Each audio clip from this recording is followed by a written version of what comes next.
Part 2 of the CONK News Happy Hour on Blog Talk Radio. Joining us from Dallas, are you in Dallas, Ken? Tyler, which is about Springs of Dallas, is 2 hours east. That's the Metroplex, right? Yes, Dallas is Metroplex. Tyler is about 2 hours east, and it's about 100,000 people. Cool. Ken Good is with us. Ken is, and forgive me if I get this a little wrong, Ken. You are the head of the Texas Bail Bondsmen Association. Is that right? Is that what it's called? Well, I'm one of I'm a member, or I am one of the board of directors. So I'm not the leader. I'm just one of the people on the board for the Professional Bondsmen of Texas. Right. Okay. So you're calling. You want to talk to us today, and you're calling about this incident that happened where? Go ahead.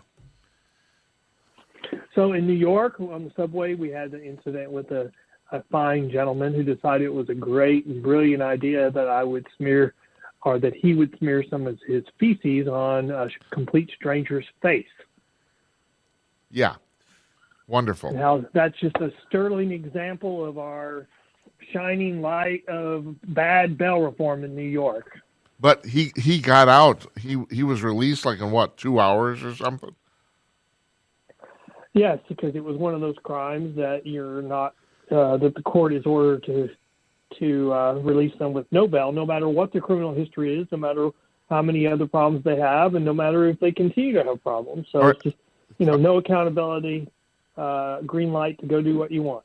Ken, I've asked you this before, but I think for people who have never heard you on our programs before, I think you should answer this again. Mm-hmm. And that is, all right, all of these DAs have basically have won their elections with George Soros funded money. What is the end game here? Why would anybody want to do this shit? That is a question that I've kind of pondered about. Why would they do this? And I think that, I've said this before, I think it's a coalition. And there are some true believers in the coalition, and then there's some people that just want to cause problems that are members of the coalition. And at the time that all those acts took place, their coalition reached a majority. I think that now we're seeing, since the last time I was here, we're seeing that crime's the number one issue in the upcoming election. You're seeing Democrats across the country, even some of these left DAs starting to change their positions. And the only reason is because we have an election coming up. And I think you're seeing some internal polls showing that it's going to be a massacre for them.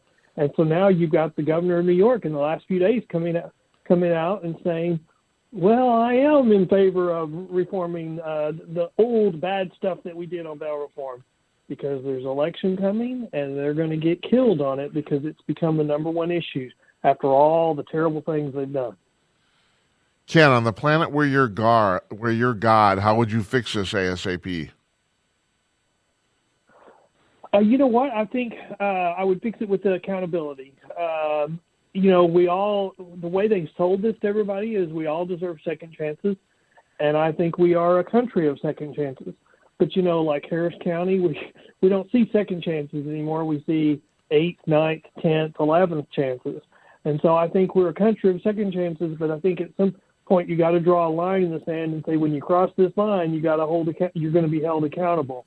And that's what we're missing. We've got this whole mindset that you don't hold anybody accountable anymore because, it's not their fault. No, it is their fault. And if you don't hold them accountable, then crime is going to continue to increase. And accountability is a small thing.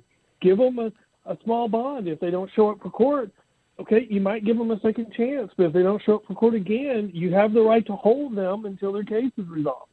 And so you've got to say enough is enough. And then there are some crimes that the Constitution in Texas or New York authorizes people to not be denied bond. And they have to have just denied bond. I mean, I keep coming back to Texas, but Texas has Harris County has 166 cases or examples right now that we know of where somebody who was out on bond for murdered somebody else.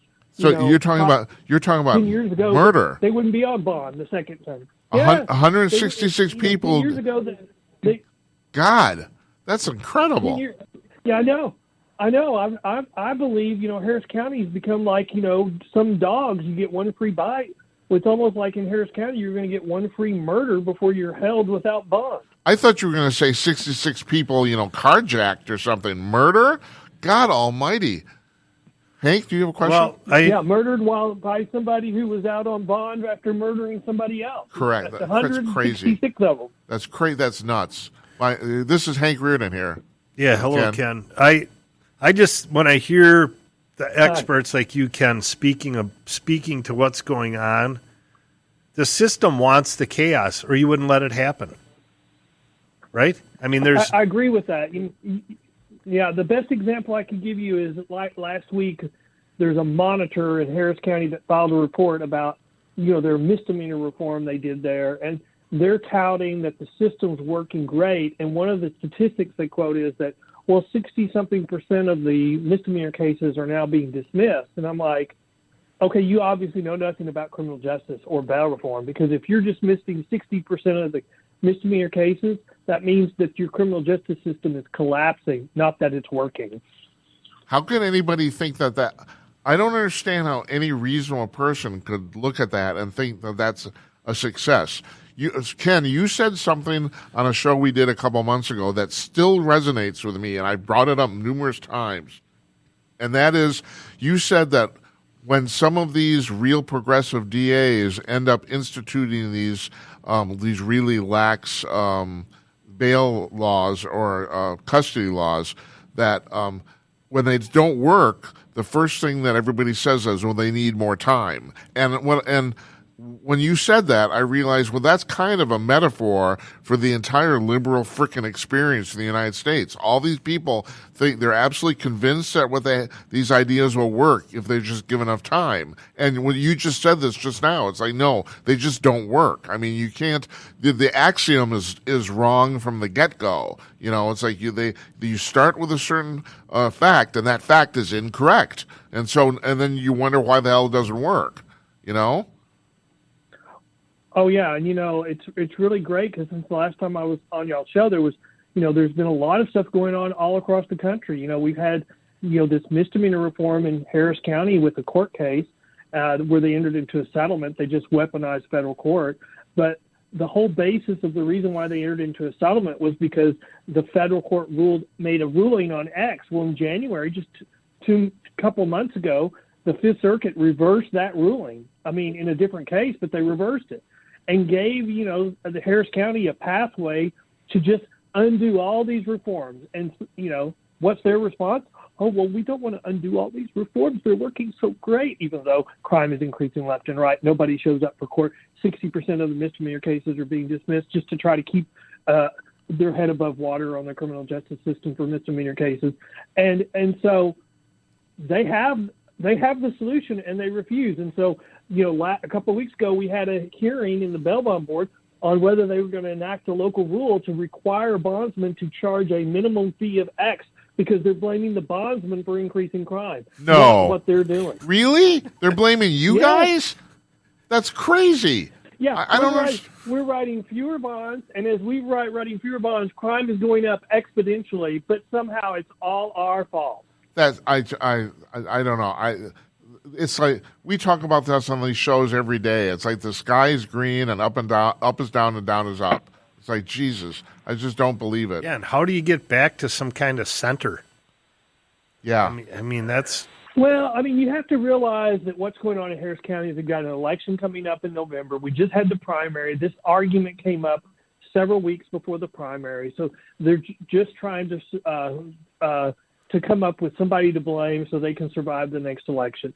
And that their internal polling just has to be really bad. And I hope it's true because for them to be making that argument, they're actually talking out of the opposite side of their mouth because they're now making the exact opposite arguments they made 4 years ago. And it's the same people making the arguments. It's, if it wasn't really, really sad and hurtful to people and harmful to public safety, it would be funny. Yeah. That's right. It would be. If it wasn't dangerous, it'd be hilarious. That's true. I don't know how much of the show you heard before we put you on, but Hank and I were talking about the fact that we think the liberals as a general rule, vastly overestimate the support they have from the public. They're so convinced in their minds that these ideas are good that they don't understand. They assume everybody thinks, or the vast majority of people think the same thing, and they can't seem to be convinced otherwise. But you can see the ground changing. You can see, and some of it's just that they never, when they speak, they're not really talking about their true beliefs. They're always lying.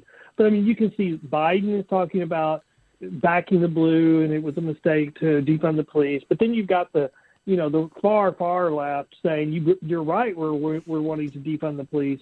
And then you have candidates all across the country saying public safety's my number one issue. And these are the same people that 2 years ago, 3 years ago were saying defund the police and did defund the police. And now they're shocked that crime is increasing. So, and then you've got, the mayor of New York the governor of New York is the most recent, within days, coming out saying, well, I'm going to agree to make these changes. Well, that has to be because the polling said she didn't have a chance of getting reelected without making a change to her stance on criminal justice reform. And she's changed so much that the people who wrote the original bail reform are saying it's a non-starter. So you can just see signs of the party of the left imploding, which is kind of what I'm hoping, because it's going to take that for the good of the country. We have to have the party of the left implode and rebuild towards the center, because right now what would our friends on the left be doing different than what they're currently doing if they were in the pockets of organized crime? And in many of our urban areas, I would say they wouldn't be doing anything different if they were being paid off by organized crime to do what they're doing. That's a brilliant observation. Yep. I never thought of it that way. You're absolutely right. Well, and Ken, to your point about the thing has to implode, and they can't. They've let so many things start on fire that they can't go snuff one thing out, and that would calm the economy or calm neighborhoods. I was working with a client this morning going through as we're approaching the end of the first quarter. And last year we had done a bunch of software accounting upgrades. And so we're really looking at, sales are kind of the same. We should have some additional revenue that's turning into net profit at the bottom line. And as my client was preparing for the meeting, she's like, in 2021, our February fuel bill, they have service vehicles, was $1,200. Sure. This year it was $3,100. So whatever they weren't spending on software conversion and getting some retained value, the software is still around, is now going out the tailpipe with no retained value. And as that happens in business, that's where the people are really going to feel this pressure. Joe said anyone who makes under $450,000 will not feel any tax effects. Well, if you own a house in Minnesota, your property taxes, the value's going up, you're going to feel the pain. And let's face it, increased gas costs are a tax. Yes.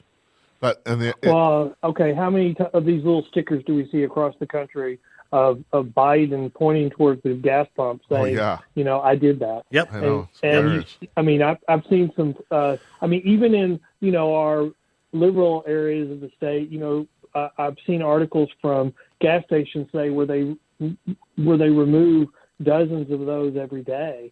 And the most recent ones are, you have one saying Biden did it or I did it, and it's Biden. The most recent one says Putin did it, or Putin. It's a picture of Putin pointing saying Biden did that, and then you have one of Kamala Harris saying right underneath saying I helped. And so, that's like the best guerrilla war that whoever came up with that should get a bunch of gold stars. But we still are fighting the far left. If you look at the president's nominee to the Supreme Court, who is getting her hearings starting yesterday and today and for the next couple of days, her positions on criminal justice are just out of the mainstream. They're outrageous. She has always been on giving the lowest level of punishment. She deviates from what's recommended by whatever the reports that are given to her when somebody's found guilty. In the worst cases, child pornography, on the cases of where we're accusing people of being a child predator, and she deviates to the smallest amount of punishment she could give, and she had no bones about it. She was defending it today and saying, well, they're not really a child predator. Child porn is so much easier to get today. And I'm like, you're talking about your age. I'm 61 years old, and I'll have to be honest. I wouldn't know where to go to get child porn, and I don't want to know where to go to get child porn. But if you've got child porn, I want you to be treated like a predator, and I want you to be registered as a sex offender, and I don't want you to get the minimum punishment. No, we're totally with you. I mean, I'm the same thing. I'm about your age too. I don't understand it. It's like these people are very, very sick, and it also appears that it's something that can't be cured or treated. It's not like alcoholism. I think this nominee is a no-lose situation in the mind of the far left, because if she gets the nomination, well, then she's on the court and she's a far left. She's a representative of the far left.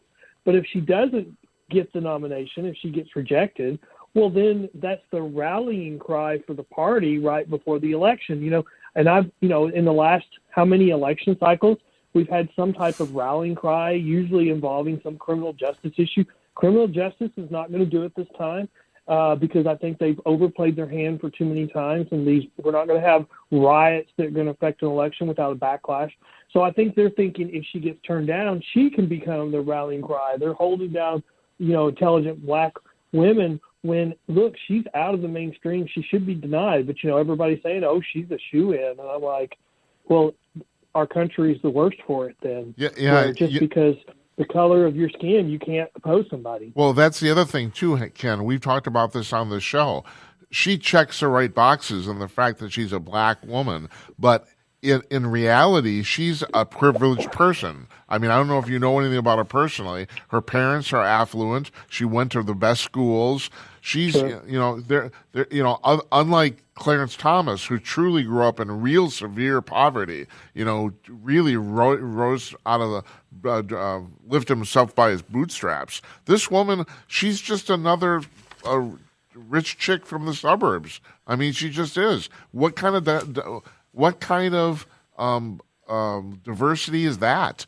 I mean, I don't, it's like we're judging people on the color of their skin, and that's bullshit. It's just plain we've regressed. We're back to that. Yes, we're back to that. Thank you, 50s. Hank. You're absolutely right. Ken, I brought up for weeks here that if the Republicans, and I don't want to ever be confused by saying if the Republicans were smart, because they're not. They're if you ever get to play cards with them, that's who you want to play with. But they should have just stuck to 3 basic questions. Are you fully vaccinated, Judge? Well, who cares what she answers?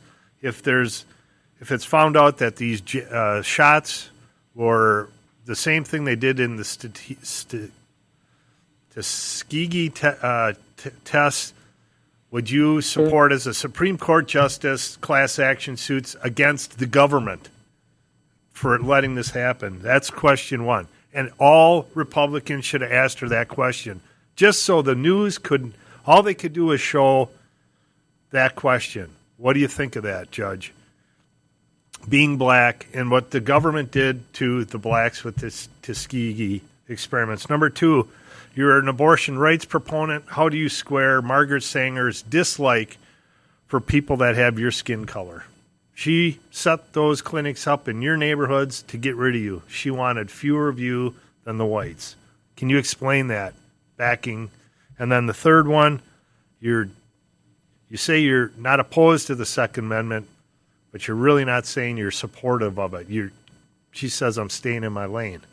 So for any law-abiding minority in a major city that can't just walk down to a gun store and buy a firearm to protect themselves because the cops can't do it, or from an over-aggressive government, how do you square that? And if all of them would have just asked her those 3 questions, and again, she's a kook, good, let her on.